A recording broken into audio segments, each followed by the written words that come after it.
Cognizant. Hello friends, my self CA Siddharth गंभीर, manager advisory eight कॉर्बिस। आज हम इस वीडियो में बात करने वाले हैं LLP रजिस्ट्रेशंस की। मैं बात करूंगा ये LLP होती क्या है, क्या ये प्राइवेट लिमिटेड कंपनी से कुछ अलग है, इसका क्या प्रोसेस होता है, इसके क्या फीचर्स हैं, इसके क्या डॉक्यूमेंट्स हैं जो आपको चाहिए बनाने के लिए, और कुछ एक्स्ट्रा रिक्वायरमेंट्स की जो आपको LLP बनाने से पहले पता होनी चाहिए। तो सबसे पहले मैं बात कर रहा हूँ LLP की। LLP क्या होती है? तो दोस्तों, LLP की full form limited liability partnership. जैसे कि इसका नाम है लिमिटेड लायबिलिटी, तो इसका क्या मतलब हुआ? यदि आप कोई पार्टनरशिप में एग्रीमेंट कर रहे हैं कोई बिजनेस शुरुआत करने के लिए, और उसमें दो लोग हैं, रामू और शामू, दोनों ने कंट्रीब्यूशन किया 50-50 रुपए का, तो उनकी जो लायबिलिटी है वो अपने कंट्रीब्यूशन के हिसाब से लिमिटेड है। उनसे उससे ज़्यादा आगे चलकर कुछ डिमांड नहीं किया जाएगा, इसलिए इसका नाम है लिमिटेड लायबिलिटी पार्टनरशिप। इसकी क्या खासियत है दोस्तों? इसकी खासियत ये है कि इसमें कुछ अंश कंपनी का भी है और कुछ अंश पार्टनरशिप का भी है। दो लोग जो कंपनी बनाना चाह रहे हैं तो उसमें वो डायरेक्टर होंगे, और दो लोग जो LLP बनाना चाह रहे हैं उसमें वो एज अ पार्टनर काम करेंगे। पार्टनरशिप डीड जैसे नॉर्मल बनती है वो डीड बनेगी, वो रजिस्ट्रार के पास रजिस्टर होगी, उस पर स्टैम्प ड्यूटी पे करी जाएगी और फिर उसको MCA पे प्रेजेंट किया जाएगा, ताकि वो एक यूनिक कंपनी या यूनिक LLP बॉडी कॉर्पोरेट की तरह काम कर सके। तो इसका मतलब हुआ LLP। अब मैं बात करता हूँ कुछ इसके फीचर्स की। तो पहला फीचर, जैसे कि मैंने बात करी, लिमिटेड लायबिलिटी।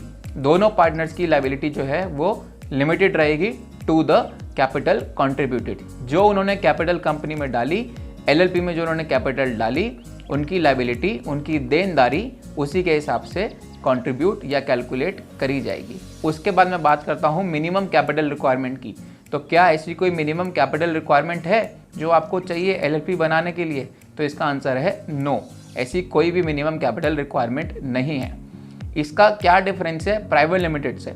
तो दोस्तों, प्राइवेट लिमिटेड में जो कंप्लायंस होते हैं वो इन कंपैरिजन टू LLP थोड़े ज़्यादा होते हैं और LLP में कम होते हैं, तो ये भी इसका एक एडिड फीचर। तो दोस्तों, मैं बात करता हूँ प्रोसेस की। क्या प्रोसेस है LLP बनाने का? तो सबसे पहले आपके पास एक नेम होना चाहिए LLP का।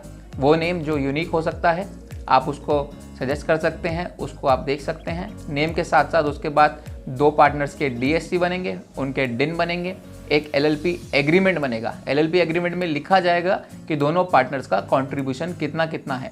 क्या वो 50-50 है, क्या वो 60-40 है, क्या वो 70-30 है, जो भी रेशियो होगी वो आपको म्यूचुअली पार्टनर्स डिसाइड करेंगे। वो फिर नेम फाइल होगा ROC पर एज नेम अप्रूवल। जैसे ही नेम अप्रूव हो जाएगा, आपकी LLP बनकर तैयार हो जाएगी। कुछ डॉक्यूमेंटेशन के बाद जैसे ही LLP बनकर तैयार हो गई, आपको उसके बाद LLP एग्रीमेंट भी स्टाम्प करा के साथ ही साथ फाइल करना होता है after incorporation with in 30 days. तो यह है दोस्तों प्रोसेस ऑफ LLP रजिस्ट्रेशंस। मैं बात कर रहा हूँ LLP बनाने के लिए अब क्या क्या डॉक्यूमेंट्स चाहिए। जो दो पार्टनर डिसाइड कर रहे हैं LLP बनाने के लिए, उनके बेसिक डॉक्यूमेंट्स क्या क्या, जैसे कि पैन, जैसे कि आधार, उनका वोटर ID या उनकी बैंक स्टेटमेंट्स, ये सारे डॉक्यूमेंट्स उनके पास रेडिली अवेलेबल होने चाहिए अगर उनको अपना प्रोसेस जल्दी से कंप्लीट करवाना है। साथ ही साथ जहां पर आपको LLP रजिस्टर करनी है, उस प्लेस का address proof in the form of utility bill. Utility bill मतलब इलेक्ट्रिसिटी बिल या कोई गैस बिल या कोई पोस्टपेड टेलीफोन कनेक्शन का बिल। आप प्रेफर करिए इलेक्ट्रिसिटी बिल, वो बेस्ट चलता है, वो बहुत जल्दी अप्रूव हो जाता है। तो इसलिए मैं सजेस्ट करूँगा आपको इलेक्ट्रिसिटी बिल उस प्लेस का जहाँ पर आपको LLP बनानी है। तो ये डॉक्यूमेंट्स अगर आपके पास अवेलेबल हैं तो आप आगे बढ़ सकते हैं LLP रजिस्ट्रेशन की तरफ। साथ ही साथ जैसे कि मैंने पहले बात करी LLP एग्रीमेंट की, वो आपके पास होना चाहिए। उसको फिर हम स्टैम्प कराएंगे, स्टैम्प ड्यूटी पे होती है उसके ऊपर, और वो ROC में डिपॉजिट होता है ताकि LLP आपकी फुल्ली इनकॉर्पोरेट हो सके। LLP बनने के बाद क्या LLP को एनुअल अकाउंट्स फाइल करना मैंडेटरी है? तो दोस्तों, इसका आंसर है येस, एनुअल अकाउंट्स फाइल करना मैंडेटरी है। एक सॉल्वेंसी सर्टिफिकेट जाता है, फॉर्म 8, वो फाइल करना मैंडेटरी है। फिर सवाल आता है क्या LLP को ऑडिट कराना मैंडेटरी है? क्योंकि ये कन्फ्यूजन काफ़ी लोगों के मन में रहता है कि प्राइवेट लिमिटेड कंपनी को ऑडिट कराना मैंडेटरी हमेशा से रहता है। तो LLP जो कि एक प्राइवेट की तरह ही काम करती है, क्या उसको भी ऑडिट कराना मैंडेटरी है? तो इसका आंसर है नो। इसमें एक लिमिट है, अगर आपकी टर्नओवर 40 लाख तक रहती है या आपकी कैपिटल कंट्रीब्यूशन 25 लाख तक ही रहती है तो आपको ऑडिट कराना मैंडेटरी नहीं है। दो, अगर आपकी इच्छा है, पार्टनर डिसाइड करते हैं कि उन्हें ऑडिट कराना है तो वो म्यूचुअली डिसाइड करके ऑडिट करा सकते हैं। उसके बाद जैसे कंपनी में एनुअल फाइलिंग होती है, क्या एलएलपी में भी एनुअल फाइलिंग होती है? तो दोस्तों इसका आंसर है येस, एलएलपी में भी एनुअल फाइलिंग होती है जैसे कि कंपनी में होती है। बस एलएलपी का फॉर्म अलग होता है और कंपनी के लिए फॉर्म अलग होता है। तो ये था दोस्तों एलएलपी रजिस्ट्रेशन से रिलेटेड सब कुछ।